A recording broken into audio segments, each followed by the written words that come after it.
All right, episode 32 in series, or number 3 in our series, which is our Supercharge Your Success series. Yeah, thank you very much. And we're going to talk about your SOI. How do you get buyers and sellers out of the network, out of the people that you already know, or how do you continue to build your network? We're going to talk about that and so much more on this episode. Stay tuned. Welcome to the Agent Bridge podcast. I'm Brandon Baca, Marine Corps veteran and 15-year realtor, broker, and coach. And I'm Marl Hessen. I'm a Fortune 500 C-suite executive, real estate investor, and entrepreneur. The Agent Bridge is the proven path to real estate success without the burnout. Okay, here we are, episode 32. We keep cranking through these, but I'm excited. We're wrapping up our Supercharge Your Success series with the third installment. Thank you. And we'll have an ebook or like a little summary also that you can download. And we've been getting tons of downloads on that stuff, absolutely. Which is great. We're excited about you guys getting that information, and please let us know what we can do to help you. Please let us know if there are any questions that you have or anything that you feel like we didn't cover. Please let us know, comment. And also please like and subscribe so we can keep delivering this stuff to you and grow our audience. And so we appreciate you guys being here. Yeah. This ebook will be in the show notes for all our platforms. Right. But if you missed any of the ebooks, I'm going to send out an email to our subscriber base that has all 3 ebooks in one email. So why don't we just combine? Why don't we make one ebook? We can do that too. Let's do that. Let's make one ebook and then we'll combine it all. And then we'll master ebook. A master ebook on Supercharge Your ebook Success. With multiple chapters. We should name it Supercharge Your Success, the ebook. How did we not think of that? All right. Okay. So I'm going to start today. We usually do market update and we are, but I want to gripe about something. Okay. Oh, here we go. I know. And I'm going to be super controversial today because, I'm a controversial person, but the Greater Nashville Association of Realtors, and I love all you guys at Greater Nashville, but I did not like the way the data came out on this last report. So we had the May 2023 home sale report. It came out. Maybe they're doing this. Maybe I just clicked on this one and just to see if I could get some social media content, because they're great about giving us downloads. You can share them on social media, let people know what's going on in the market. But one of the things that pissed me off, okay, is they go, so in the data, right, as May 2023. So they have May 2023, what happened then? Like what was the inventory then? What was the inventory in May 2022? And then they skip 2021 and 2020 and go straight to 2019. The COVID years never happened. The COVID years never happened, which, we've talked about this before. Like, I want, with just how people put things out, because they're trying to basically shape a narrative. And there's no, rule number 1 of journalism is there is no arrangement of facts that doesn't have bias. In this specific deal, they're arranging these facts in a way that looks like, my first glance, I go, well, what's wrong with the market? I was like, that inventory doesn't look right. And then I kind of glanced closer. I was like, well, they skipped 2 years. Yeah. Over 2 years. And 2019, okay. And here's the deal. I understand why they did it, because it was so, those were crazy years, unprecedented, because I'm sick of hearing that word. But it was an unprecedented time. But it's still data. Yeah. It still matters. And so it wasn't representative to me of what actually happened, which is what I want to know. Yeah, absolutely. Like, as a real estate professional, I want to know if the market's changing and I'm feeling that market changing. I don't want you to just remove that stuff like it never happened. I want to know is hey, what was the inventory in May of 2021 and how much did it drop off? But we got to keep everything positive and everybody happy. And yeah. I don't know. You tell me why you think they did that. Well, I haven't seen the article yet. I'm going to read it before, and I'm going to put the article in the show notes, and I may actually display an image of it in the edited video of what you're talking about. But my assumption, based on what I'm hearing from you, Angry Brandon, is I was coming off a little hot that they did just want to represent inventory levels from a normalized subset of data. Yeah. However, what I don't like about this, and we talked about this briefly before the episode, is that most of the realtors out there today that are reading these articles probably entered the market during those unprecedented times. So Correct. they felt this. Oh, I promise you. Because they jumped in. I don't like to say it was easy. It's never easy, but they jumped in and the deals came a little easier. Sure. They had a lot more access to people who were actually wanted to list and wanted to buy because it was an unprecedented time, and they felt that fall off Yeah. significantly. If you've been in the real estate game for 15 years, like we have, you've seen the ups and downs. Right. Like you've seen things come and go. Now, have they done it to that magnitude? No, but they've come and go. Sure. So, well, yeah. So I want a representative data of what actually happened. I don't want somebody creating the narrative for me. Let me create, like, let me tell the story. Yeah, Just give me the data. Yeah, you want as unbiased news as you can get, and then form your own opinion. Exactly. Is what you're saying. Yeah, and exactly I think right. I don't think I know. I totally agree with you on that. You try to stay away from news sources that are skewed one way or another. No, even if you align with them in general, you still want an unbiased news source so you can make your own determination. Exactly. So anyway, if nothing else, take away this. Look at the fine print, and then also pay attention. Don't let other people shape your narrative. Take the data, form your own narrative about it, whatever that is. Or basically, form your own opinion of what happened. Not a narrative. Don't tell yourself a story, but it's fine to form your own opinions. And I don't want anybody telling me what my opinion is supposed to be. That's right. Okay. Okay. Take a deep breath. That's why I had a little drink of bourbon. That's why. Just a little irritable this morning. Irritable. You are angry Brandon this morning. Apparently. All right. Okay. So let's deep breaths, everybody, and let's get into the SOI, which, by the way, this is another. I might get a little. This might be an Angry Brandon episode because. Because this is one of the things that I don't like about the typical like way people look at or how to market if you're a new agent. Or if you're an agent going into this, like, because they hammer on SOI, SOI, SOI. If you go to all these brokerages or coaches or whatever, I think there is a right way to do it and a wrong way to do it. And I think there are so many people that teach the wrong way to do it. I think there's more wrong ways to do it than right ways. That's exactly right. But what I want to say is, so by the way, if you don't know this, what are we calling this? It's like effective networking or working through your sphere of influence, or how to get buyers and sellers from your sphere of influence. Okay, so I think we can call it "Be the Mayor of Your Town." Be the mayor of your town would be an apt topic. But yeah, I think what a lot of people are teaching is that you're supposed to call people and say, "Hey, do you know anybody that's buying or selling in 6 months?" Oh, I'd be so frustrated if someone and did I'm that to me. annoyed because, like, if I'm just thinking, like, if I'm getting receiving that call, like, my friendship with that person has potentially changed. Absolutely. You haven't heard from this person in 6 to 12 months, and the first call you get is, "Are you buying and selling in the next 6 months?" Yeah, are you buying and selling? Do you know anybody? Yeah, I can't stand that. It's totally disingenuous. I don't think it's effective at all. And I think so many real estate agents, and probably the more aggravating thing to me is so many realtors go down that road. It is not fruitful for them. And then they get frustrated and they go, I don't know if this is for me. And if real estate's for me, but they went the wrong path because they're just trying, like, I don't know, I'm just networking and trying to it's like, we've talked about all this stuff before and listen to the previous 2 episodes, but the SOI thing, I think it's important to get it right, but I think people are doing it the wrong way. Yeah. So don't call people and ask them if they know anybody that's buying or selling, or if they're buying or selling. Yeah. You're not selling directly to your friends in that manner. Your only goal is to make sure that they know you as the real estate person in their network. Exactly. Not because you're selling to them, but because you are, whether it's assisting them for something that has nothing to do with real estate, or just putting it out there that you're conducting real estate activity. That's all you want, is that they know you as the real estate person. Well, and that's where, you go with all of this is, and I teach this a lot, is like, it's the process of becoming a better and more influential person. Exactly. Okay. So basically where you go, where people start to see you as the person that is giving to their community, that is supporting their community, that is sharing with their community. And so, like you said, you're becoming the mayor of your town. You are now the person to go to for anything in your community, anything in your town, anything in your neighborhood, so on and so forth.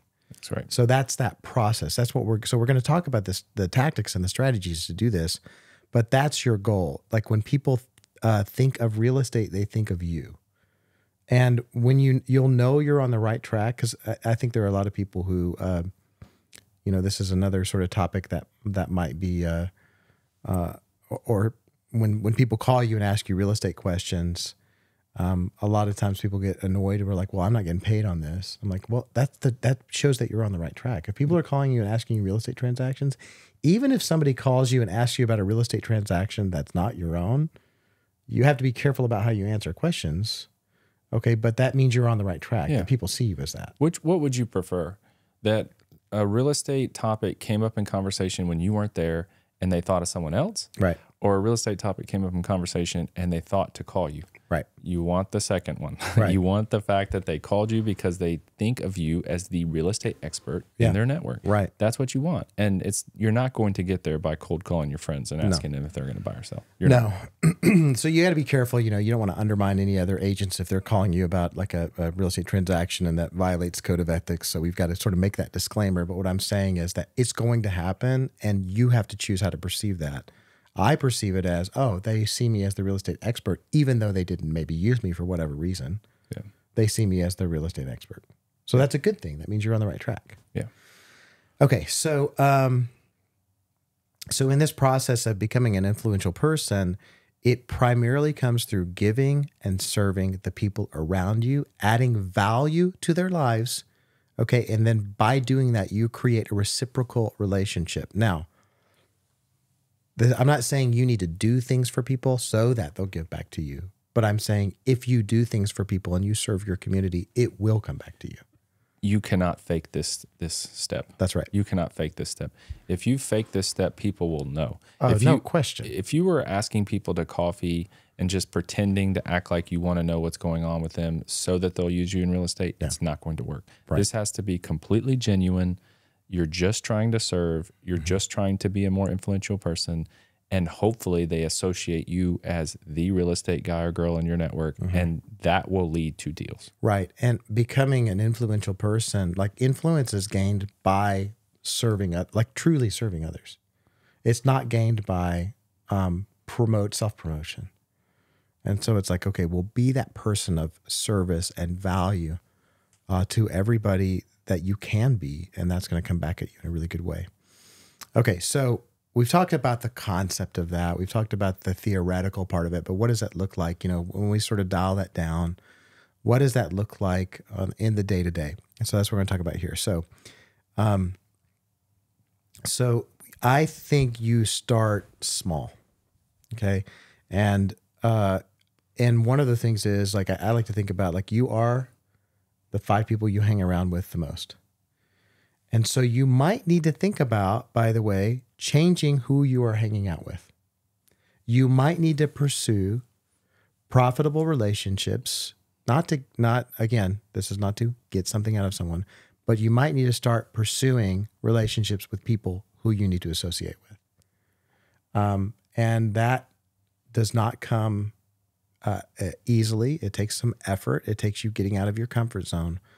But I can promise you, the people that you want to associate with want to help you. Like if you get around them and you're sort of like around these people and they can see that you are trying to develop a relationship, you're being a good friend, you're trying to serve your community, they're going to welcome you and they're going to want to help you. Yeah. I mean, if you hang around 5 negative people, you're going to be a negative person. Right. And, negativity, this is an important part of your sphere. If you're always out there talking about real estate in a negative manner, like, oh, the market sucks, like it's so hard to buy, affordability's in the tank, like all these things, nobody's going to think to use you. If you're out there spitting positive things about the real estate market, it associates you as a professional, right, someone that they would want to do business with.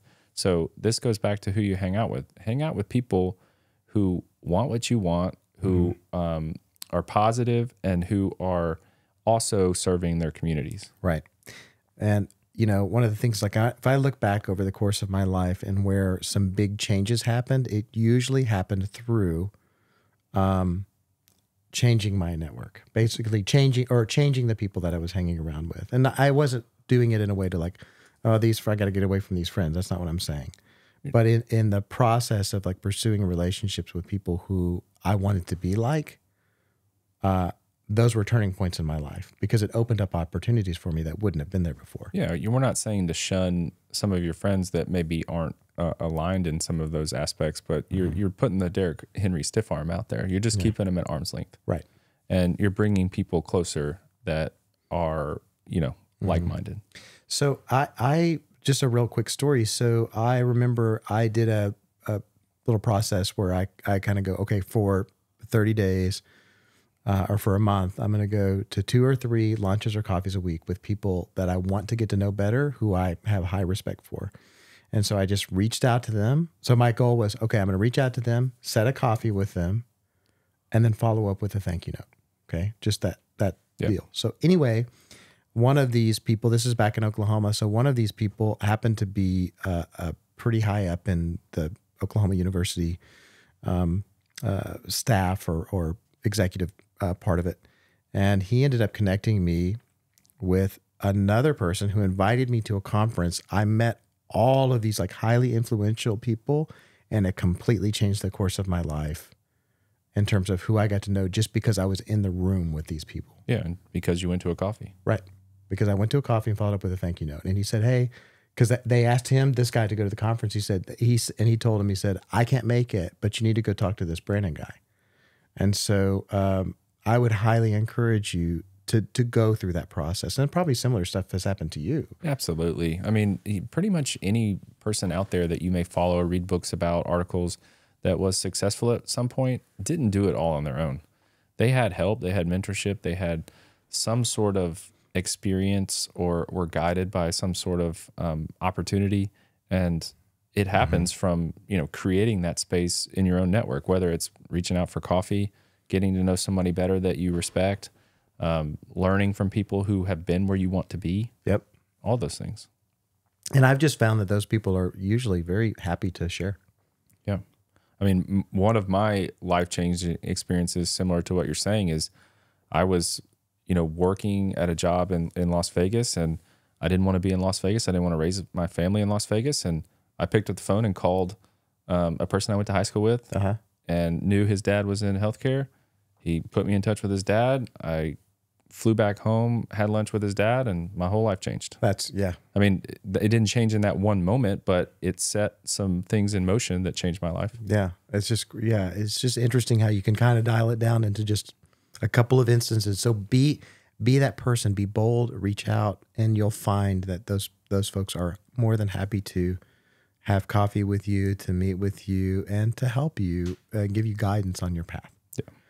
Okay, so that's where I would say start with coffees or lunches or whatever with influential people. Okay, step number 1.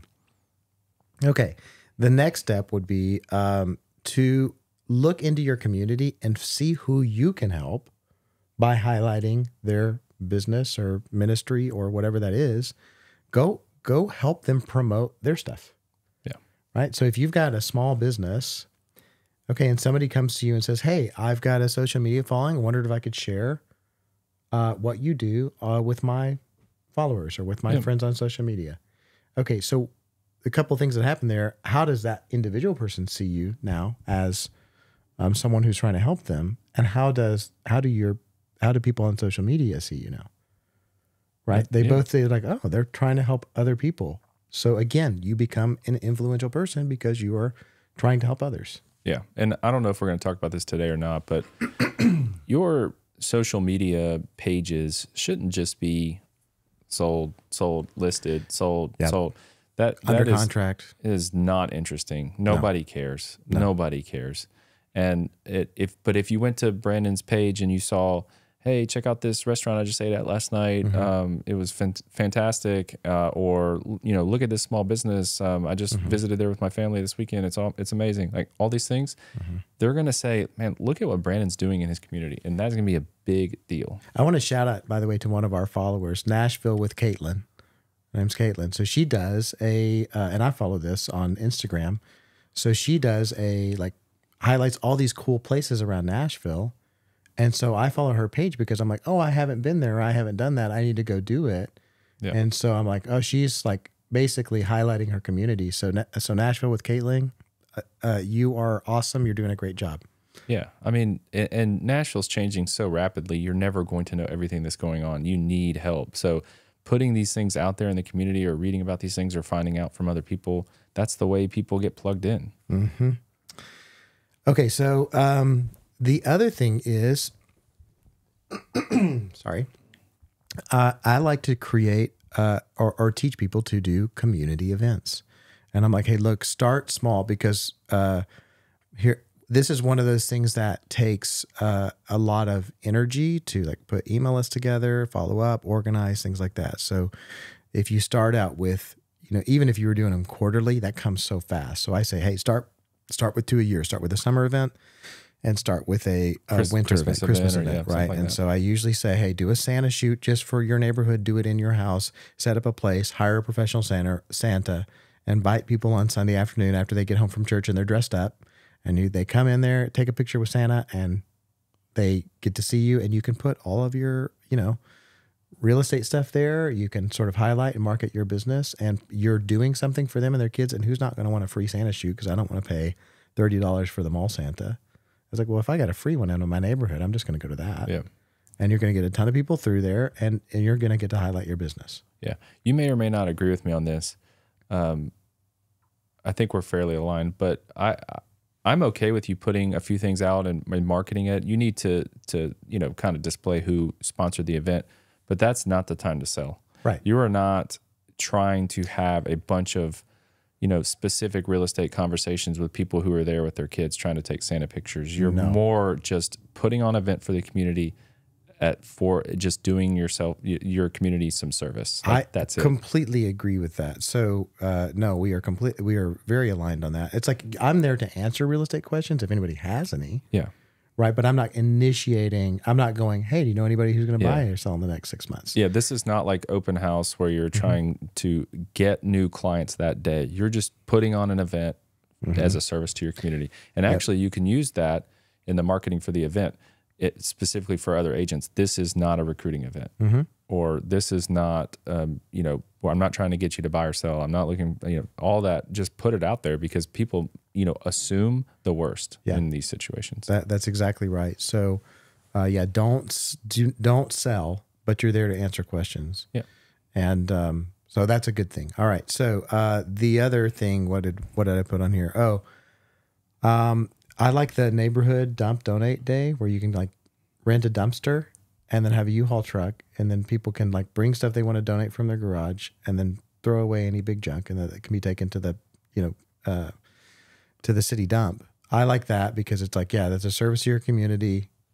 You're like, hey, if you got any real estate questions, I'm over here, but you're serving them. Yeah, this one is great. In the age of ordering online, people have so much trash. They have so many cardboard boxes. I'm telling you. Amazon showing up every day. There's so much trash. When you drive through neighborhoods these days, it's like everybody's trash can is completely full and there's a bunch of boxes beside it. Going to the dump runs are really, really popular.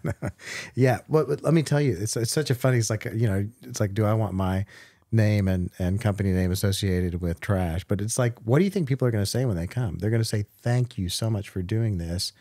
And all of a sudden you look like a rock star. They're like, this is like something that I've been putting off for 3 months because I needed to go to the dump and I don't want to do that on Saturday. And I've got other things going. I got soccer games. And it's like, I just got to walk it down the street, throw it in the dumpster and move on. Yeah. It's always just inconvenient to load your car with a bunch of trash and make a dump run. I'm telling you. So that's a really good one. Okay. There are tons of others and you can Google them and maybe we'll put some on the ebook too. So just a few ideas. The other thing is like highlighting things that are going on in your community. So if you've got festivals or music or whatever, like something that's happening in the summertime or things that are going on in your community, because there's so much noise going on, people don't, and people want to get out and do things with their families and stuff like that. But a lot of times people just are not plugged in or they're not following the right people or not on the right email list. But if they can find you and you are the guide to your community, that's what you want to do. So they'll start to follow you to look for those events, whether it's summer concert series, movies in the park, like all these different activities that people aren't plugged into. they will start following you to find out when these things occur if you post enough about these community events. Right. Okay. So this one is another one where if you want to be around influential people, you plug in and you volunteer at places where influential people are.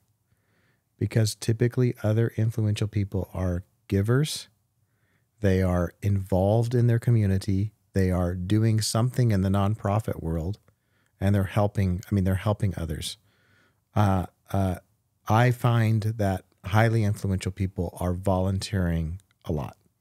Not in a crazy way, like not it's not something where you've got to let it like dominate your life or anything like that. But I'm just saying, like, they're involved in specific, like whether it's a ministry or nonprofit or whatever, whether they're on the board or whether they're, involved in these days. We have a thing in Franklin here called One Gen Away, and basically what they do is they take food that's like as soon as it expires, right, and it's not really bad, the food hasn't gone bad, and they can basically package and deliver that food to people. And so we do that with our kids once a year, and I've met so many influential people through that. Yeah. Right. Just through volunteering and developed relationships with, and it's a really cool ministry.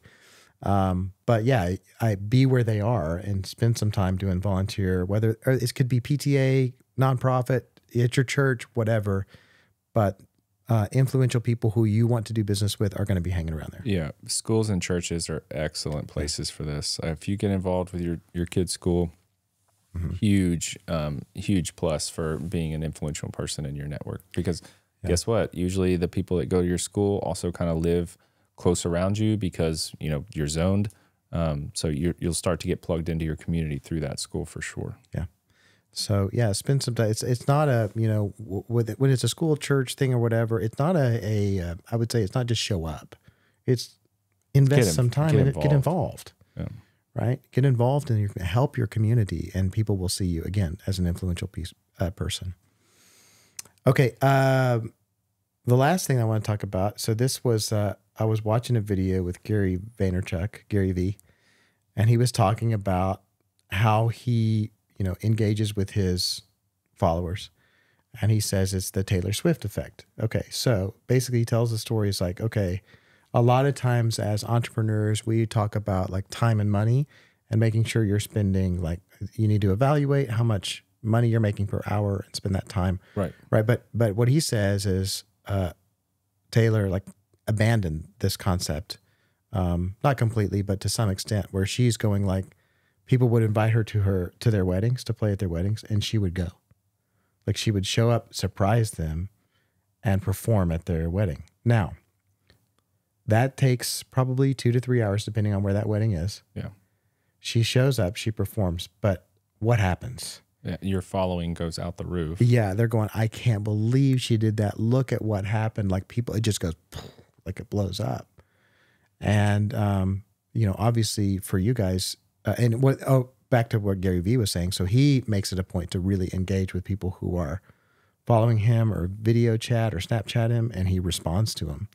And he says sometimes his executive staff gets really annoyed because they feel like he's wasting time. But he's like, no, he's like, that investment of time has massive return, right? It's like, yeah, again, it just comes back in ways that you would never imagine, because it's showing people who you are as a person. Now, for you guys, it's like, okay, well, that's a great concept, but how does it work for you? And what I think of is like, may sound silly, but I think of thank you notes as a good first step to that, which is, when you write thank you notes or what do we call them? So there's a guy named Michael Mayer, Maher, who wrote a book called 7 Levels of Communication, which is a great book. But he talks about writing thank you notes, but I'm trying to remember what he calls them. Somebody comment what it's called. But basically, he writes notes to tell people what he appreciates about them, about who they are as a person, and just says, hey, we should go grab a cup of coffee sometime. He calls them power notes. That's what he calls them. Okay. Yeah. So there's a big effect to that. So when you write thank you notes, or whether it's a thank you note, a power note, or something, like, who doesn't like getting mail, and who doesn't? Especially these days. Right. And so yeah, if you write a personal note to someone, they go, well, they can't believe you took the time to write something down. Yeah. It wasn't an email. Just put a stamp on it, stick it in the mail it to them.